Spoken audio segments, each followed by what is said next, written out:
आज आपण हॉटेल आणि रेस्टॉरंटमध्ये व्हेज कोरमा कसा बनवला जातो ते पाहणार आहोत। अगदी सोपी रेसिपी आहे आणि चवीला एकदम अप्रतिम लागते। पोळीबरोबर, नान किंवा राईसबरोबर ही खाण्यासाठी एकदम अप्रतिम लागते। तर एकदा नक्की बनवून बघा। अगदी साध्या सोप्या पद्धतीमध्ये तुम्हाला मी ते सांगितलेलं आहे। जेवढी बनवायला सोपी आहे ना, तेवढीच चवीला एकदम अप्रतिम लागते आणि घरामध्ये उपलब्ध असलेल्या साहित्यापासूनच आपण हे बनवणार आहोत। कुठलं महागडं साहित्य आणायची काहीही गरज नाही आहे। अगदी कमी खर्चात स्वस्तामध्ये घरच्या घरी आपण व्हेज कोरमा कसा बनवायचा ते पाहूया आता। तर त्यासाठी इथे काही भाज्या घेतल्यात बघा। तर मी बीन्स घेतलेले आहेत अर्धा कप, फ्रेंच बीन्स घेतलेले आहेत असे लांबट थोडे तुकडे कट करून घेतलेले आहे। सोबतच ना एक गाजर घेतला आहे, तोही लांबट कट करून घेतला आणि फ्लावर घेतलेला आहे। फ्लावर ही देठ काढून टाकायचं आणि असे मोठे मोठे तुकडे आपल्याला ठेवायचे आहेत। तर आता ह्या भाज्या आपण ठेवूया साईडला आणि आपण इथे 3 कांदे घेतलेले आहेत बघा। 3 कांदे असे मी एकदम पातळ स्लायसेसमध्ये कट करून घेतलेले आहे। शक्य होईल तेवढं पातळ कट करायचं बघा, एकदम पातळ असे। आणि याला आपल्याला फ्राय करायचं आहे। जसे रेस्टॉरंटमध्ये व्हेज कोरमा असतो तसे टेस्ट येण्यासाठी आधी आपल्याला याला फ्राय करून घ्यायचं। तर पाव कप इथे मी तेल घेतलेलं आहे। तेल चांगलं गरम झालं का आपल्याला यामध्ये पहिल्यांदा काजू भाजून घ्यायचे आहेत। तर थोडेसे 8-10 काजू घ्या, त्या भाजून घ्यायचे आहेत आपल्याला। काजूमुळे मस्त अशी ग्रेव्हीला टेस्ट येते, रिच टेस्ट येते। तर काजू ही तेलामध्ये थोडा भाजून घ्यायचे आहेत आपल्याला। इथे तुम्ही जास्त प्रमाणात ही काजू घालू शकता। काजू किंवा मग मेडलन सीड्स असतात ना, मगज बिया, त्याही तुम्ही घालू शकता। तर आता काजू हलका हलका बघा आपला भाजला गेला आहे। तर आपण ह्याला काढून घेऊया, जास्त ब्राऊन करायची गरज नाही आहे। त्यानंतर हा कांदा आपण सर्व भाजून घेणार आहोत। तर एकदम मीडियम फ्लेमवरती आपल्याला हा कांदा भाजून घ्यायचा आहे। असं मस्त असं ब्राऊन कलर येईपर्यंत भाजायचं आहे आपल्याला। म्हणूनच जेवढा पातळ होईल तेवढा कापायचा आहे। त्यामुळे काय होतं, पातळ कापल्यामुळे कांदा लवकर भाजला जातो आणि छान असं कुरकुरीत होतो। तर बघा कांद्याचा आता कलर चेंज झालेला आणि पूर्ण अशा पाकळ्या पाकळ्या वेगळ्या झालेल्या आहेत। तसंच आपल्याला मस्त असं पातळसर कांदा कापला की असं मस्त लवकर भाजला जातो। तर आता कलरही मस्त थोडा ब्राउनिश कलर येत चाललेला आहे। असंच अजून आपल्याला थोडा वेळ कांदा परतायचा आहे, जास्त नाही, 4-5 मिनटामध्ये कांदा लगेच भाजला जातो। तर बघा मस्त कलर पण छान आला आहे, मस्त ब्राऊन झाला आहे। अजून थोडासा हलकासा कलर अजून आला पाहिजे इतपत आपल्याला भाजून घ्यायचा आहे हा कांदा। तर कांदाही आपला भाजून झालेला आहे। तर याला आपण काढून घेऊया। तर मी कांदा सर्व काढून घेतल्यानंतर उरलेल्या तेलामध्ये आपण ह्या भाज्या फ्राय करून घ्यायच्या आहेत। तर सगळ्या भाज्या आपण घालून घेणार आहोत। तर इथे तुम्हाला ज्या भाज्या आवडतात, अजून तुम्हाला कुठल्या भाज्या ॲड करायची असेल तर त्या करू शकता। बटाटाही तुम्ही इथे घालू शकता आणि भाज्याही आपल्याला 50% कुक करून घ्यायच्या आहेत, म्हणजे मस्त अशा वरून थोड्या सॉफ्ट होईपर्यंत फ्राय करून घ्यायच्या आहेत मीडियम फ्लेमवरती। आणि आता मध्ये थोडंसं घालूया मीठ, म्हणजे काय होईल, भाज्या आपण फ्राय करताना भाज्यांना मस्त मीठ लागेल आणि टेस्टही खूप छान येईल भाजीची। मी दाखवलेल्या रेसिपी जर तुम्हाला आवडत असतील तर चॅनलला लाईक, कमेंट्स आणि सबस्क्राईब करायला विसरू नका। सोबतच बेल आयकॉनवरती क्लिक करा, म्हणजे माझ्या नवीन रेसिपीची नोटिफिकेशन लगेचच तुमच्यापर्यंत पोहोचेल। तर भाज्याही आपल्या बघा मस्त फ्राय झाल्यानंतर आणि आपण जो कांदा भाजून ठेवला होता तोही मस्त कुरकुरीत झाला आहे। आता काय करायचं, आपल्याला याला एका मिक्सर जारमध्ये घालून घ्यायचं आहे। हा कांदा तुम्ही असा भाजून बिर्याणीसाठीही वापरू शकता, भाजून असं स्टोरही करून ठेवू शकता।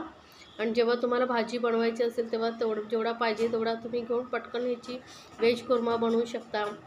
तर यामध्ये आता भाजलेल्या काजू घालूया आणि 2 चमचे इथे मी दही घालते। दही ताजं असावं, आंबट दही घालू नका, फ्रेश दहीचाच वापर करायचा आहे। तर 2 चमचे मी इथे दही घालते आणि अगदी थोडंसं पाणी घालायचं, जास्त नाही।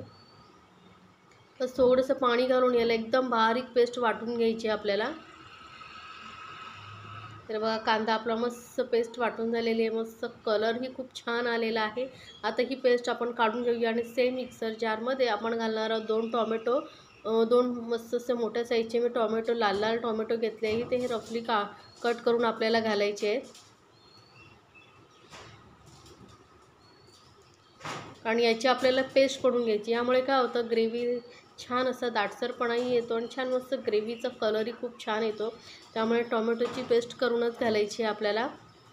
तर इथे मी दोन्ही टोमॅटोची मस्त अशी पेस्ट करून घेते आणि लाल टोमॅटो घ्यायचे। लाल टोमॅटोमुळे कलर खूप छान येतो, त्यामुळे शक्य असेल तर लाल टोमॅटोच घाला। यामुळे काय होतं, आपल्याला एक्स्ट्रा कुठलाही फूड कलर घालण्याची गरज नाही आहे. तर याची आता मी पेस्ट बनवून घेते. तर टोमॅटोची ही आपली पेस्ट झालेली आहे बघा, मस्त एकदम बारीक वाटून घेतलेलं आहे. आता याला गॅसकडे जे उरलेलं तेल होतं त्यामध्ये आपण 1 चमचा जिरं, 1 काळी वेलची आणि थोडंसं दालचिनीचा तुकडा घेतलेला आहे. हे खडे मसाले आपण तेलामध्ये चांगले फ्राय करून घेणार आहोत. तर जे उरलेलं तेल होतं त्यातलं थोडंसं तेल मी काढून ठेवलेलं आहे. ते इतर वेळेस मी भाजी बनवण्यासाठी वापरू शकता आणि त्यातलं 2 चमचे तेल ठेवलं आहे आणि 1 चमचा आता इथे मी आलं लसूण पेस्ट घालते आणि ती आपल्याला तेलामध्ये मस्त अशी भाजून घ्यायची आहे. पूर्ण कच्चेपणा जाईपर्यंत आलं लसूण पेस्ट भाजून घ्यायची आहे. त्यानंतर लगेचच यामध्ये आपण टोमॅटोची पेस्ट करून ठेवली होती ना, ती घालायची आहे. टोमॅटो ही पूर्ण व्यवस्थित आपल्याला भाजून घ्यायचं आहे, शिजवून घ्यायचं आहे. यामुळे काय होईल, टोमॅटोचा कच्चेपणा गेल्यामुळे आपण जेव्हा व्हेज कोरमा खाऊ तेव्हा असं टोमॅटोचा फ्लेवर येणार नाही, कच्चट असा फ्लेवर येणार नाही.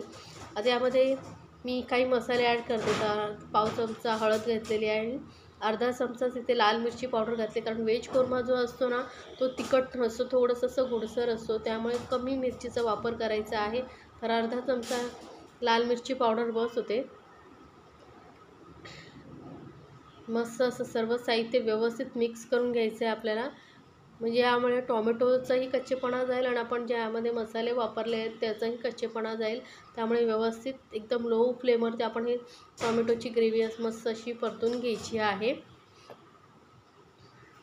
त्याला तुम्ही कवर करूनही शिजवू शकता किंवा असंच 1 मिनिट अजून शिजवून घेतल्यानंतर यामध्ये आपण जी कांदाची पेस्ट बनवून ठेवली होती ती घालून घेतलेली आहे आणि पूर्ण आणि थोडंसं जर जी पेस्ट आपण भांड्यामध्ये काढली होती त्यामध्ये आणि मिक्सर जारमध्ये घालून थोडंसं पाणी घालून घेणार आहोत. थोडंसं पाणी घातलेले, जास्त नाही, अगदी पाव कप एवढंच पाणी घातले आणि ही मस्त ग्रेव्ही अशी मिक्स करून घेतलेली आहे. आता याला आपल्याला शिजवायची आहे ग्रेव्हीला छान. तर याला कवर करून कमीत कमी 2-3 मिनटं आपण किंवा 5 मिनटं शिजवून घेणार आहोत. तर ग्रेव्ही ही बघा आपली मस्त शिजली गेलेली आहे. याला कवर करूनच शिजवायचं, कारण याचे शितडे उडतात. तर एकदम लो फ्लेमवरती आपण याला शिजवून घेतलेली आहे. आता भाजी मिक्स करून यामध्ये आपण ज्या भाज्या फ्राय करून घेतल्या होत्या त्या घालून घेऊया आणि व्यवस्थित परत मिक्स करून घ्यायचं आहे आपल्याला. ग्रेव्ही असेल ना तर खूप छान टेस्ट येते राईसबरोबर किंवा पोळीबरोबर, चपातीबरोबर खाण्यासाठी, पुरीबरोबरही खाऊ शकता. तुम्हाला ज्याबरोबर खायला आवडेल त्याबरोबर ही ग्रेव्ही खाऊ शकता.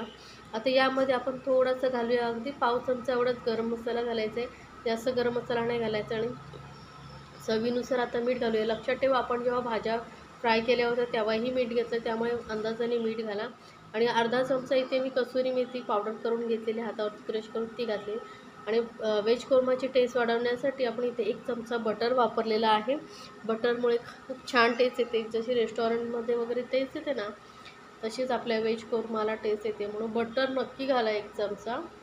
तर सर्व साहित्य मिक्स करून आपल्याला याला थोडंसं पाणी घालून शिजवून घ्यायचं आहे.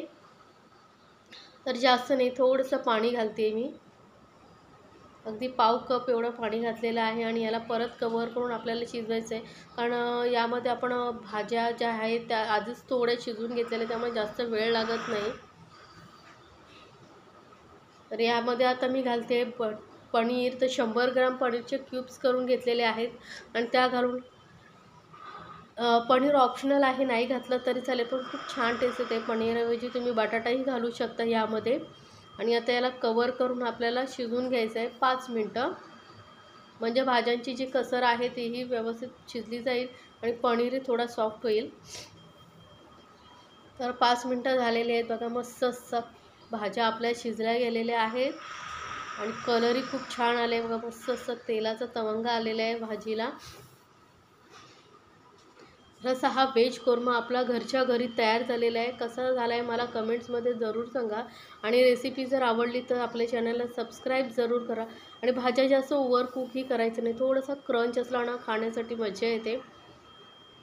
तर आता गॅस बंद करून आपण याला सर्व करूया. थोडंसं हलकंसं थंड झालं का आपण याला सर्व करूया गरमागरम राईसबरोबर, पोळीबरोबर.